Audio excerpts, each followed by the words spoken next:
Hi hello నమస్తే welcome to Telugu ప్రభ. నేను మీ journalist Shivajyothi. ఈ రోజు మనం తెలుగు ప్రభ న్యూస్ పేపర్ లోని ముఖ్యాంశాలు చూద్దాం. ఐటీ రైజింగ్, గ్లోబల్ లీడర్ గా తెలంగాణ. ఐటీలో తెలంగాణ దూసుకుపోతున్నట్టు తెలుస్తుంది. 3.60 లక్షల కోట్ల ఎగుమతులే లక్ష్యంగా పెట్టుకొని ముందుకు సాగుతోంది. 11 లక్షల మందికి ఉపాధి కల్పిస్తోంది. దీంతో ఇమేజ్ 2.0 పాలసీతో కొత్త ఊపిరిపోయినట్టు తెలుస్తుంది. జీసీసీ పాలసీతో అంతర్జాతీయ కంపెనీలకు లబ్ధి చేకూరనుంది. దావోస్ వేదికగా జీసీసీ రోడ్ షో రూపకల్పన చేశారు. పెట్టుబడులే లక్ష్యంగా 19 నుంచి సీఎం విదేశీ పర్యటనకు వెళ్ళనున్నట్టు కూడా తెలుస్తుంది. ఇక్కడ చూసుకున్నట్టయితే తెలంగాణ ఐటీ ఎగుమతులు వరుసగా 2019 to 20 ఈ సంవత్సరం ఆర్థిక సంవత్సరంలో 1,28,807 కోట్ల పెట్టుబడి ఎగుమతులు జరగగా మనకు 2025 నాటికి 3.60 లక్షల కోట్లకు పెరిగింది. సో ఇది చాలా అభివృద్ధి జరిగినట్టు ఇక్కడ మనకు కనిపిస్తుంది. తెలంగాణ రక్తంలోనే సహకార లక్షణం ఉంది అంటూ కూడా ఇక్కడ సీఎం రేవంత్ రెడ్డి తెలిపారు. చర్చలతోనే సాగునీటి సమస్యలకు పరిష్కారం దొరుకుతుంది. తెలంగాణ ప్రాజెక్టులకు ఏపీ సహకరించాలి అంటూ కూడా తను తెలిపారు. ఉమ్మడి రాష్ట్రంలో చేపట్టిన పథకాలకు అడ్డు చెప్పొద్దు అంటూ సీఎం చంద్రబాబుకు ముఖ్యమంత్రి రేవంత్ రెడ్డి విజ్ఞప్తి చేశారు. ఏపీ రాజధాని అభివృద్ధిలో తోడుంటామని హామీ కూడా ఇచ్చినట్టు తెలుస్తుంది. వివాదాలతో రాజకీయ లబ్ధి పొందబోమని కూడా తను స్పష్టం చేశారు. ఇక్కడ చూసుకున్నట్టయితే దావోస్ లో దూకుడు పెంచాలి అంటూ రైజింగ్ ను బలంగా వినిపించాలి అంటూ కూడా ఇక్కడ అధికారులతో సీఎం రేవంత్ రెడ్డి సమీక్ష నిర్వహించారు. అందులో భాగంగా ప్యూర్ రేర్ ఫ్రేమ్ వర్క్ పై ఫోకస్ చేద్దామంటూ కూడా ఇక్కడ అధికారులతో సూచించినట్టు కనిపిస్తుంది. ప్రభుత్వ ఉద్యోగులకు ₹1 కోటి వరకు ప్రమాద బీమా అందించనున్నట్టు కూడా తెలంగాణ డిప్యూటీ సీఎం బట్టి విక్రమార్క తెలిపారు. 5.14 లక్షల కుటుంబాలకు దీంతో ప్రయోజనాలు కలగనున్నాయి.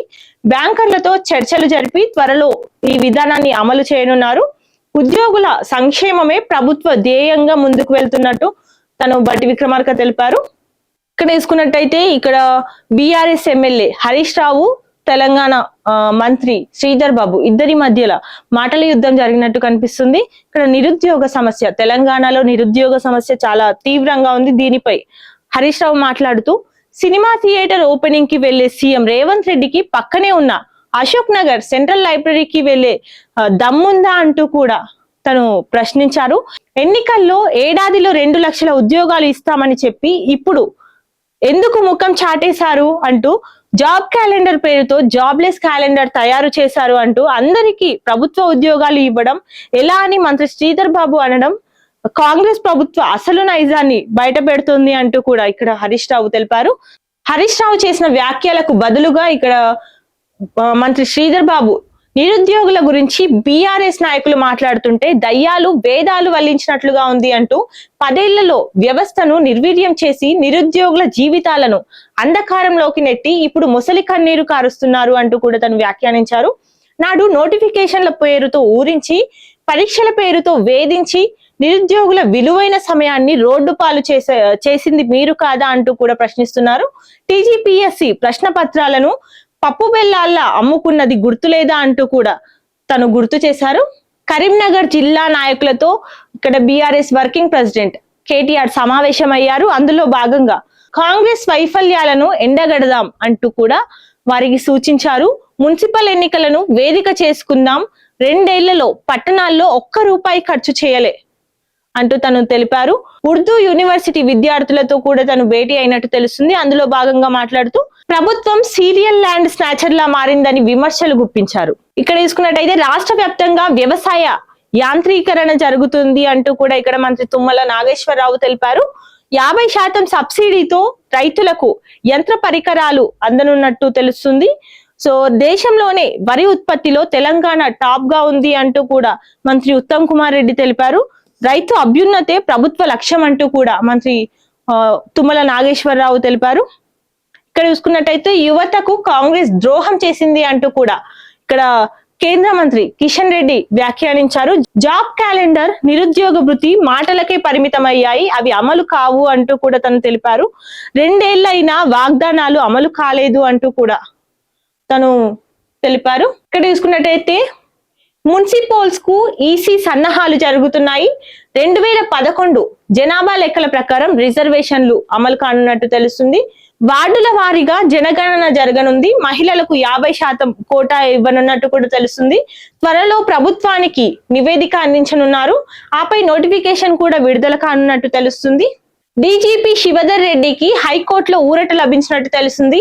ఆయన నియామకాన్ని రద్దు చేయాలంటూ దాఖలైన పిటిషన్ ను హైకోర్టు కొట్టేసినట్టు తెలుస్తుంది. 4 వారాల్లో పూర్తి స్థాయి డీజీపీ నియామక ప్రక్రియ పూర్తి చేయండి అంటూ కూడా రాష్ట్ర ప్రభుత్వానికి హైకోర్టు ఆదేశాలు జారీ చేసింది. తదుపరి విచారణ ఫిబ్రవరి 5కు వాయిదా వేసినట్టు కూడా తెలుస్తుంది. ఉగ్రవాదాన్ని తిప్పికొట్టే భద్రతా కవచం national IED data management system ను ప్రారంభించిన అమిత్ షా జీరో టాలరెన్స్ విధానంలో భాగంగా వినూత్న వ్యవస్థ ఏర్పాటు చేయనున్నారు. ఇక్కడ తీసుకున్నట్టయితే గ్రీన్లాండ్ కోసం డబ్బు ఎరవేస్తున్నట్టు ఇక్కడ అమెరికా అధ్యక్షుడు ట్రంప్ ఆ డబ్బు ఎరవేస్తున్నట్టు తెలుస్తుంది. ప్రజలపై డాలర్లు కురిపించేందుకు ఇక్కడ ట్రంప్ సిద్ధమవుతున్నారు. ప్రత్యక్ష నగదు చెల్లింపులపై అధ్యక్షుడి చర్చలు జరుగుతున్నాయి. తిరస్కరించిన దేశ నాయకులు బలవంతపు చర్యలకు దిగితే తూటాతో సమాధానం చెప్తామంటూ కూడా డెన్మార్క్ సమాధానం చేసింది. ఇక్కడ చూసుకున్నట్టయితే దంతేవాడలో 63 మంది మావోయిస్టుల లొంగుబాటు జరిగింది. అందులో భాగంగా 36 మందిపై 1.19 కోట్ల రివార్డు కూడా ప్రకటించినారు. మా ఎన్నికల వ్యూహాలను దొంగలించేందుకే ఈడీ దాడులు అంటూ కూడా కేంద్రంపై వెస్ట్ బెంగాల్ సీఎం మమతా బెనర్జీ సంచలన ఆరోపణలు చేస్తున్నారు. ఈడీ దాడులపై దీది భారీ నిరసన ప్రదర్శన కూడా చేస్తున్నట్టు ఇక్కడ దృశ్యంలో కనిపిస్తుంది. ఇక్కడ చూసుకున్నట్టయితే హిమాచల్ ప్రదేశ్ లో ఘోర రోడ్డు ప్రమాదం జరిగింది.